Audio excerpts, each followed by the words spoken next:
Let's explore. Don't miss the ending. Number 6.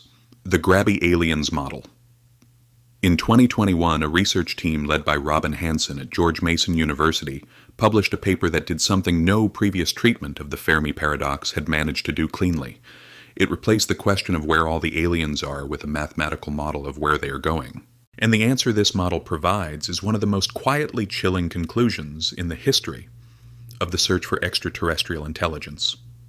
For decades, the widely accepted assumption was that advanced civilizations, if they exist, would be scattered more or less randomly throughout the universe, scattered like towns on a continent, each going about its own business, each sending out signals that we could understand if we listened carefully. The Grabby Aliens model fundamentally challenges this assumption. The model applies rigorous statistical modeling to the concept of expansionist civilizations, not civilizations that explore, but civilizations that consume. Societies that do not remain small once they cross the threshold of early technological adolescence. They expand rapidly, at speeds approaching the speed of light. They are not curious. They are hungry. They scan star systems, capture energy, restructure matter, and reorganize entire galaxies to meet their computational and thermodynamic needs, leaving behind a border region that bears no resemblance to what came before. The model suggests that these civilizations will continue to grow until they encounter one another, filling the universe with massive regional bubbles that exert pressure on one another, much like expanding spheres within a loaf of bread. If the universe currently contained such civilizations, we would know it. We would see galaxies darkening as Dyson structures consumed their stars. We would detect the residual heat signatures of restructured star systems. We would see the boundaries of these civilizations' spheres of influence as sudden changes in the distribution of light across the cosmos. We see none of this. The universe appears as if no one has ever visited it. It appears untouched. If no one has done anything to it yet, it looks exactly as it should according to the laws of physics. The Grabby Aliens model reaches a conclusion opposite to the optimistic interpretation. It says the reason we see an untouched universe is not because grabby civilizations don't exist. It is because we are early. The math calculates that grabby civilizations emerge at specific intervals across cosmic history. If we were a typical civilization in a typical epoch, we would not be looking at an empty cosmos. We would be looking at a wall. We would be living in the shadow of a neighbor that had already consumed everything within reach, pressed against the boundary of a sphere of restructured space that leaves no room for us to expand into. The fact that we see open, undisturbed space in every direction means the expansion front hasn't reached us yet. But these statistics suggest it is traveling toward us at a substantial fraction of the speed of light. We are standing on a beach. The ocean looks calm. The sky is clear. There is no visible danger in any direction. But somewhere beyond the horizon, displaced by the curvature of the Earth, a wave thousands of feet high is moving toward us at 600 miles per hour. The water has already been moved. The displacement has already happened. The physics is already in motion. We cannot see it because the geometry of the planet puts it below our line of sight. But it is coming.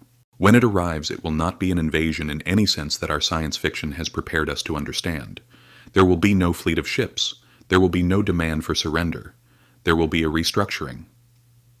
The matter that currently constitutes our solar system, our planet, our bodies, will simply become available resources in a much larger project. We are not standing at the beginning of an infinite frontier. We are standing inside a container that is shrinking. And we have no idea how close the walls already are. Number 5.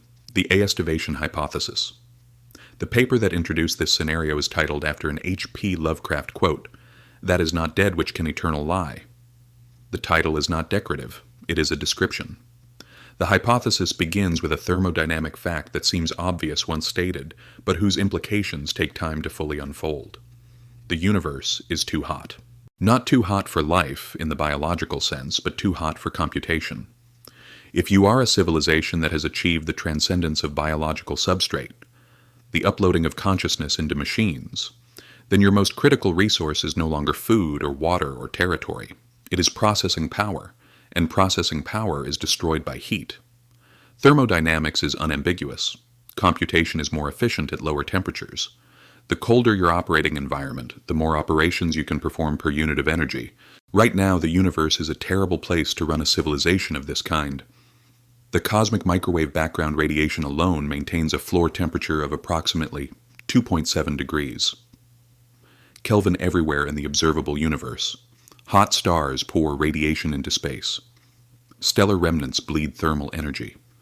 The background hum of the early universe is still loud enough to degrade computation at every scale.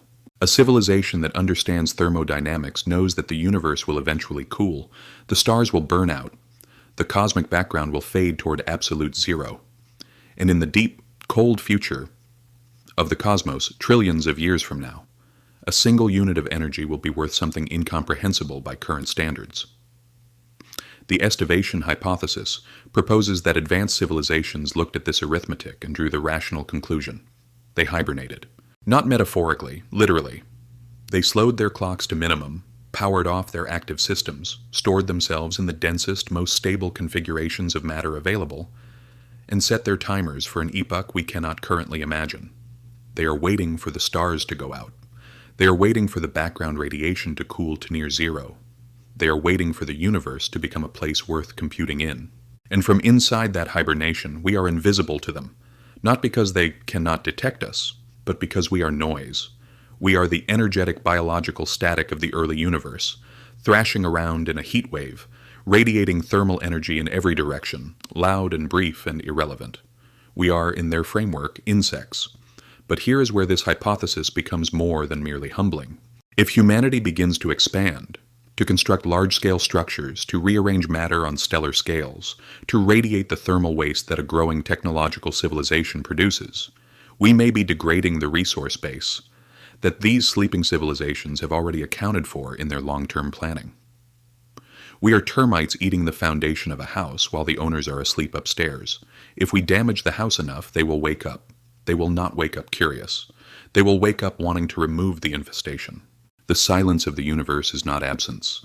It is the silence of a library at 3 a.m. It is a silence that exists because something valuable is happening in it, something that requires quiet to work. And we are the only ones making noise. Number 4. The Great Filter. The Late Scenario. The Great Filter is the most famous proposed solution to the Fermi paradox, and also the one with the most directly personal implications for every human being alive. The argument is simple and brutal. The universe is approximately 13.8 billion years old. It contains roughly 2 trillion galaxies, each containing hundreds of billions of stars, most of which have planets, many of which are inhabitable zones. If intelligence is even remotely probable, the cosmos should be overflowing with it. It is not. Something is preventing dead matter from becoming spacefaring civilization. Something is filtering the candidates. The question on which the entire future of our species may hinge is whether that filter is behind us or ahead of us. For decades, humanity has hoped, with varying degrees of desperation, that the filter is in our past. That the hard step was the origin of life itself, or the jump from prokaryote to eukaryote, or the development of multicellularity, or the neurological configuration that produces abstract thought. If any of these transitions is the filter, if any of them is so improbable that it almost never happens, then our having crossed it makes us extraordinarily rare, and the empty cosmos makes sense. But the evidence is moving against this hope, consistently and decisively. We are finding organic molecules on comets. We found evidence suggesting liquid water existed on Mars. We detected potential biosignatures in the atmospheres of distant planets. The building blocks of life appear everywhere we look. The early steps appear easy, and if the early steps are easy, the filter is not behind us. It is ahead. The late filter scenario proposes that civilizations arise with relative regularity throughout the universe. They develop language, agriculture, metallurgy, cities, industry, science. They discover the structure of the atom. They invent radio. They launch spacecraft. And then, without exception, they stop.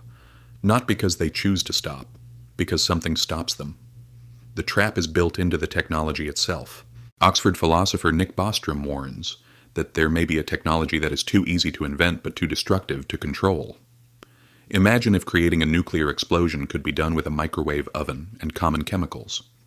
If a technology existed that allowed a single individual to destroy a planet, and if that technology becomes accessible to every civilization eventually, then statistical ruin is guaranteed. Because eventually, in a civilization of billions, someone will use it. If the filter is ahead, then our current timeline is a funeral march. Every breakthrough we make, AI, genetic engineering, nanotechnology, is not progress in the way we imagine progress. It is a step along a path that every civilization that has ever reached our level has walked, and every one of them reached the end of that path. We are looking at the stars and asking where everyone is. The answer may be that we are standing in the largest graveyard in the galaxy. We just haven't dug our own plot yet. The quiet is not the silence of empty space. It is the silence of aftermath. Every signal we have ever hoped to receive was never sent. Every civilization we imagined was waiting to welcome us had already ended. The stars are not full of life waiting to be found. They are full of ruins we will never be able to reach in time to know what happened. Number 3. The Shadow Biosphere. When we search for life, when we build our instruments, define our detection criteria, point our telescopes and scan the spectra of distant worlds, we search for what we know. We look for liquid water. We look for carbon chemistry. We look for oxygen atmospheres and the specific chemical signatures that our particular branch of biochemistry produces. And this approach contains an assumption so deep and so rarely examined that most discussions of the search for extraterrestrial intelligence never surface it. The assumption that life, all life, everywhere in the universe follows the specific chemical pathway that happened to occur on one particular planet 4 billion years ago. It is an assumption of staggering arrogance, and it may be completely wrong. Scientist Carol Cleland and others have proposed the existence of a shadow biosphere. Not aliens on other planets, but aliens here on Earth, right now undetected, invisible to every instrument we have designed to find life, because those instruments were designed to find us. The theory proposes that life may have arisen on Earth more than once. There could be a second tree of life on this planet, chemically distinct, using different molecular building blocks, that has been living alongside us for billions of years without our knowledge. We look for DNA. We look for the specific chirality of amino acids that our biochemistry uses. A life form that uses a different backbone, a different handedness, a different elemental substrate, would be chemically invisible to every standard biological assay in existence. Now expand this logic to the scale of the cosmos. Dark matter constitutes approximately 85% of all the matter in the universe. Normal matter is the minority. It is the scum on the surface of the cosmic pond.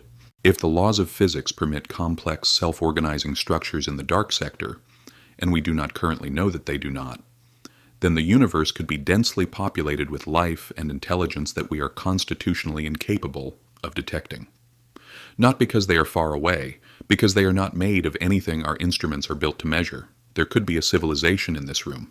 Right now, not metaphorically, physically.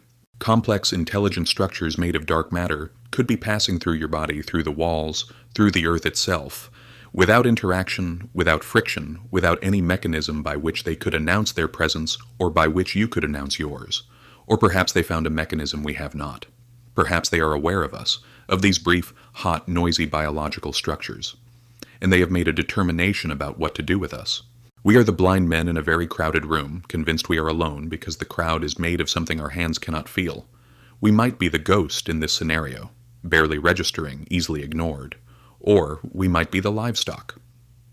And the difference between those two possibilities is one we have no way of resolving with any instrument currently in existence.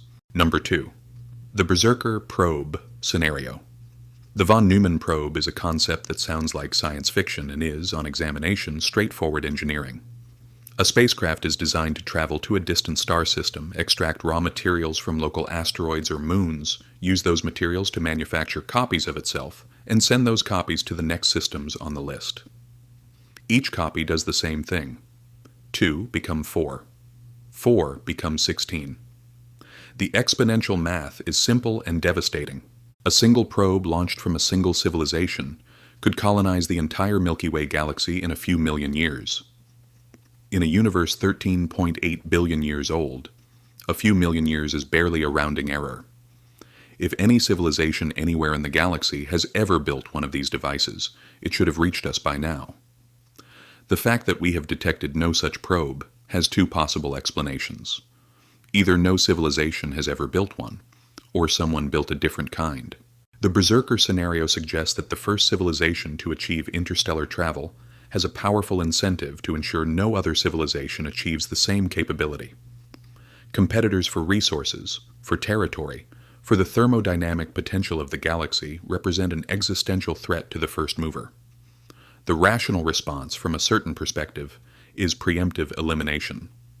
Not necessarily out of malice, out of game theory. Build self-replicating probes programmed with a simple directive. Detect the signatures of developing intelligence. Assess, eliminate, reset. These probes do not need to be dramatic. They could be small, cold, and silent. Dormant objects lurking in the Oort clouds of star systems, listening for radio waves, listening for nuclear detonations, listening for the chemical signatures of an industrial atmosphere. When the signal is detected, the probe wakes up, it assesses, and it responds. Not with communication, with a kinetic impactor, a mass of rock or metal accelerated to relativistic speeds on an intercept course with the inhabited planet. Or with a pathogen engineered for universality, designed to exploit the biochemistry that all life on a given world shares, released into the atmosphere in quantities too small to detect until it is everywhere. The galaxy is quiet because everyone who makes a sound gets silenced. We have been broadcasting our existence into space continuously for over 100 years. Radio waves, television signals, radar pulses, all radiating outward from Earth at the speed of light, an expanding sphere of electromagnetic noise that by now is 100 light-years across and growing. We sent a map of our solar system on the Voyager probes. We have beamed targeted signals at specific star clusters. If a Berserker probe within receiving range has the sensitivity we would expect, it received our broadcast decades ago. The assessment has been made. The response, if there is one, is already traveling toward us at a fraction of the speed of light, silent, patient, and physically unstoppable by anything we currently have or could build in time. We will not see it coming. One day the sky will brighten with an energy release that takes milliseconds to sterilize the surface, and that will be the entirety of the event. The reason we have not met aliens is that the intelligent ones know to stay quiet. We walked into a dark forest and we shouted, and now we wait, unknowing, for whatever hurt us. Number 1. The Simulation Termination. This is the scenario that does not merely threaten to kill us. This is the scenario where the nature of our existence is itself the threat. The simulation argument rests on 3 premises, each individually plausible, whose combination produces a conclusion that most people who engage with it seriously find impossible to dismiss and impossible to live comfortably with. Premise 1. It is possible for civilizations to develop the computing power necessary to run detailed simulations of their own history, including simulations sophisticated enough that the simulated beings within them have subjective conscious experiences. They feel, think, remember, and have the experience of being real. Premise 2. A civilization that develops this capability would not run one simulation. It would run billions. Premise 3. In a universe where the ratio of simulated minds to biological minds is billions to 1, and where you cannot distinguish from the inside whether you are simulated or biological, the statistical probability that any given conscious being is one of the rare biological originals is approximately 0.001%. These premises are not fringe physics, and the only refutations available require us to be very lucky in ways we have no evidence for. So assume, as the math strongly suggests, that you are in a simulation. The next question is not whether. The next question is what kind. Simulations are not run for no reason. A simulation is a tool. It is built to answer a question, to test a hypothesis, to observe a phenomenon, to generate data. And every tool has a scope. Every simulation has parameters. Every research program has a conclusion. The most disturbing version of the simulation hypothesis is not the one where we live in a simulation indefinitely. It is the one where the simulation has a purpose, a specific question it was designed to answer, and we are approaching the end of the relevant data. Consider what the most interesting question about a civilization like ours would be. How does an intelligent species navigate the transition from planetary to interplanetary civilization? How does it handle the development of recursive, self-improving artificial intelligence? Does it survive the democratization of weapons of mass destruction? These questions have endpoints. The data becomes complete. The research question gets answered. And once the question is answered, the simulation continues consuming resources without generating new information. From the perspective of whoever is running it, it becomes what any exhausted computation becomes, a waste of power. There are details of the physics we observe that are difficult to explain without invoking computational efficiency. Quantum mechanics renders only what is being observed, collapsing probability functions at the moment of measurement, in ways that look exactly like a rendering engine that only draws what the camera is currently pointing at. The Planck length looks like a pixel size. The speed of light looks like a clock rate.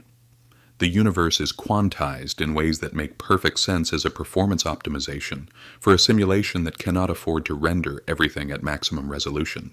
The silence of the universe in this framework is not mystery. It is a design decision. Why render billions of alien civilizations when the simulation is about Earth? Why populate the galaxy with active inhabitants when their presence is not required by the research question? The universe looks empty because the developers did not bother to code inhabitants for a region the simulation's subject will never reach. It is a skybox. The stars you see at night are graphics, not data. And the terrifying final implication is this. The moment we crack the code, the moment the theory of everything resolves into a single elegant equation and the last fundamental question of physics is answered, the research program concludes. The dataset is complete. The simulation has served its purpose. And from wherever the host machine is running, someone will look at the results, save the output file, and shut it down. There will be no explosion. There will be no darkness that creeps in at the edges. There will be nothing, because the substrate on which the experience of anything is running will simply stop. No warning, no countdown, no final moment of awareness in which you understand what is happening. The screen goes dark. Not because something destroyed us, because someone closed the window. We are not racing toward a horizon. We are racing toward a cliff we cannot see, and every day we run faster and every discovery we celebrate brings us one step closer to the last line of code. The most dangerous thing humanity could do right now is not to destroy ourselves with a weapon. It is to answer the question that the simulation was built to answer, because on the day we do, our usefulness ends. Now step back and look at all 6 scenarios together, because individually, each one offers a different explanation for the silence of the cosmos. Collectively, they offer something more disturbing than any single explanation. The possibility that the silence is not one thing, but many things operating simultaneously.